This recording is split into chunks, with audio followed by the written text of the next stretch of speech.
The movements of the body typically occur at the synovial joints between the bones. Synovial joints are joints that are composed of fibrous capsules that surround the ends of the bones that they unite.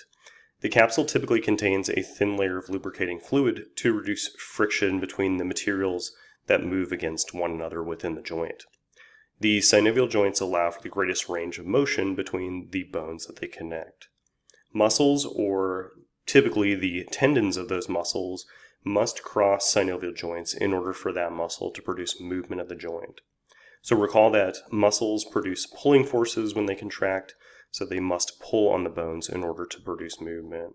So let's examine some movements that occur in a sagittal plane, beginning with flexion and extension. Flexion is a movement that decreases the angle between bones at a joint. Typically, muscles or tendons of muscles that cross the anterior side of the joint will produce flexion movements, with the exception of the knee joint. Muscles that cross the posterior side of the knee joint are the muscles that produce flexion movements of the knee. Extension is a movement that increases the angle between bones at a joint. Typically, muscles or tendons of muscles that cross the posterior side of the joint will produce extensions. Again, except for the knee, muscles that cross the anterior side of the knee joint will produce extensions of the knee. Dorsiflexion is a movement of the ankle joint where the top of the foot moves toward the anterior leg, and plantar flexion is the opposite, which is a movement at the ankle joint where the top of the foot moves away from the anterior leg.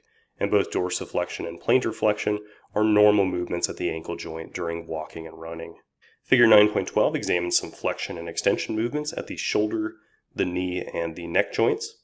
Although not shown, flexions and extensions can occur at the elbow and wrist joints in the same direction as the flexion and extension shown at the shoulder joint.